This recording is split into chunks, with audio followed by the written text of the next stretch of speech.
مرزا غالب بہت خوش عقیدہ مسلمان تھے، اپنے پیر سے بہت محبت کرتے تھے۔ دیکھو آج ہمارے حضرت مولانا چاند صاحب کے والد صاحب بھی ماشاءاللہ پیر ہیں، اور پیر سے مرید سچی محبت کرتا ہے تو مرید کو فیض ملتا ہے۔ بات آ گئی تو سن لو۔ مرزا غالب دہلی کے تھے، ایک کس سے مرید تھے؟ حضرت محبوب الہی نظام الدین اولیاء سے۔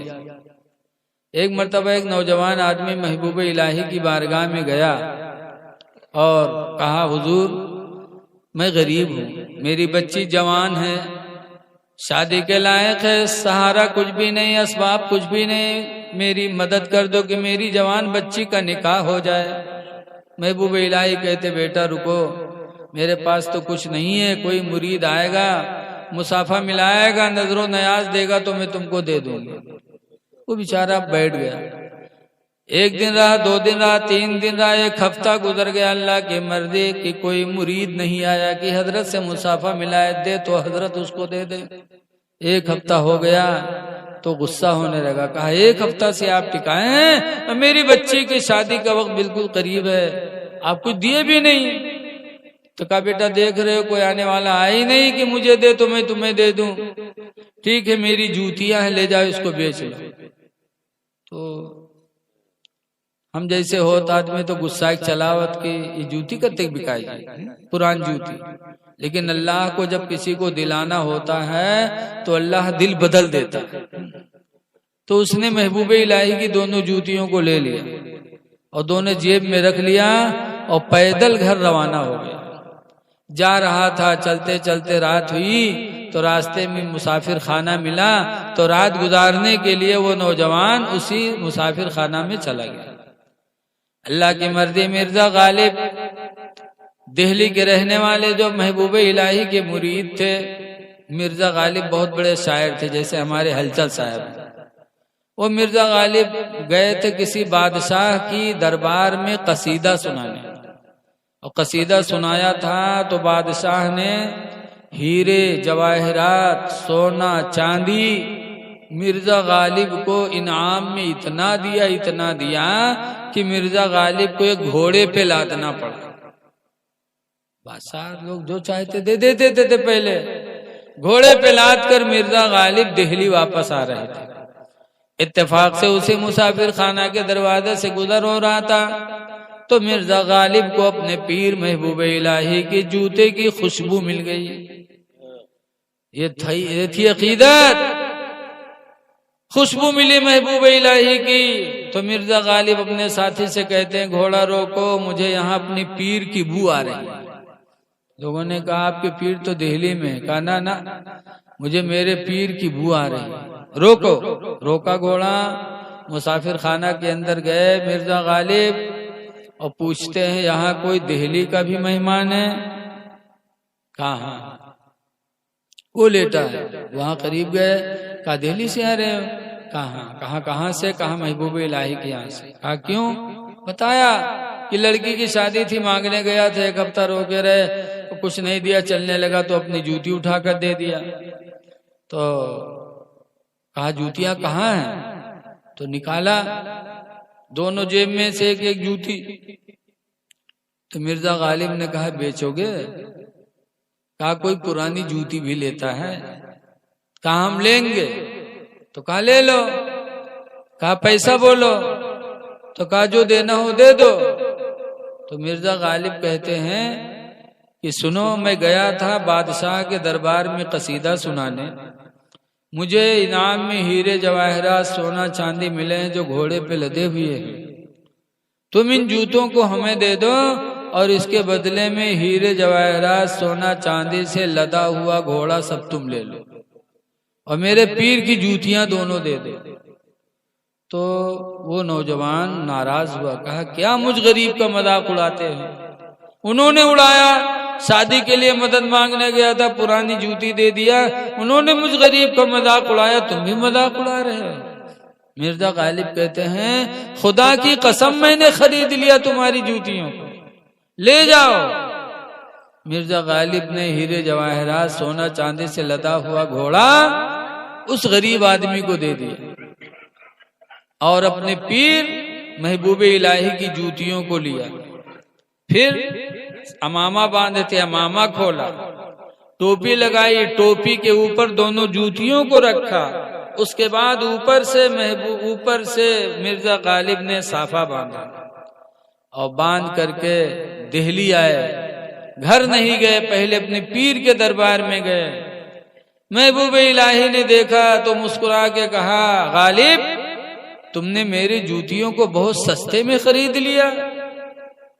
تو کہتے حضور سفر میں تھا، جو تھا میں نے دے دیا، اگر گھر پہ ہوتا تو خدا کی قسم آپ کی جوتیوں کو گھر بار سب دے کر کے خرید لیتا۔ یہ عقیدت ہوتی تھی پہلے مرید کو پیر سے، تو جب عقیدت ہوتی تھی تو مریدوں کو پیر کا فیض بھی ملتا تھا۔ اب آج مرید لوگ پاویں تو خودے پیر کے چھوڑ کے کھائے جائیں۔ ہمارے یہاں ایک گاؤں ہے پرگاوا، مکن پور کے ایک پیر صاحب آوت ہیں، تو جب تک وہ یہاں وہاں پاوت ہم پرگاہم لے کے پہنچت ہیں، وہ مرید لوگ سب چھوڑ چھاڑ کھائے لیتے ہیں۔ بیچارے کا کریں، لڑے ان سے، کہاں ارے حضرت تبرک ملا ہی کہاں گیا، بہت جاہل گاؤں۔ تو ایسے مرید ہوں گے تو پیر سے کیا فیض پائیں گے؟ اے لوگو یاد رکھو، جب کسی پیر کے ہاتھ میں ہاتھ دو اور پیر کیا کہتا ہے کہ میں نے اپنا ہاتھ غوث اعظم کے ہاتھ میں دیا، تو مرید کہتے میں نے اپنا ہاتھ غوث اعظم کے ہاتھ میں دیا، جھوٹ نہیں بولوں گا، جھوٹ نہیں بولوں گا، نماز نہیں چھوڑوں گا، شراب نہیں پیوں گا، زنا نہیں کروں گا، جوا نہیں کھیلوں گا۔ تمام چیزوں سے مرید وعدہ کرواتا، پیر مرید سے وعدہ کرواتا، اور وعدہ کرنے کے بعد آدمی غلط کام کرے۔ دیواں شریف میں کس کی مدار ہے؟ وارث پاک کی۔ چلو یار چارے آدمی نے ہمیں چائے پیا ہوئے لگے، اے بیٹا اتنی 2 منٹ رک جا یار، ہم نہیں پیا چائے، جب سے رک جاتے نہیں کہ بعد میں اب پلا لیے، کھڑبڑ ہو جائے گا۔ اب تو کہا 2-4 آدمی بیٹھے کچھ سنیں، ماحول بنا ہے تھوڑا ماشاءاللہ۔ ابے سنا، ابے پلا دیو، سلام کے بعد چائے لے آئے، پلا دیو سب کا۔ درود شریف پڑھ لیجیے، اللہم صلی علی سیدنا مولانا محمد مبارک وسلم، صلاۃ و سلام علیک یا سیدی یا رسول اللہ صلی اللہ علیہ وسلم۔ دیوا میں مزار ہے حاجی وارث پاک کی۔ ایک آدمی حاجی صاحب سے مرید ہوئے گا، کہے حضور میں آپ سے مرید ہونا چاہتا ہوں، لیکن ایک شرط ہے۔ کہا کیا؟ کہا میں بچپن سے شراب پیتا ہوں، شرابی ہوں، آپ سب ہم سے کہو جب تک ہے سب منوے، لیکن ہمارا شراب نہ بند کی ہو بس۔ تو حاجی صاحب نے کہا ٹھیک ہے بیٹا، تو شراب پینا نہیں منع کریں گے، لیکن میری بھی ایک بات ماننا۔ کہا کیا؟ کہا میرے سامنے نہ پینا۔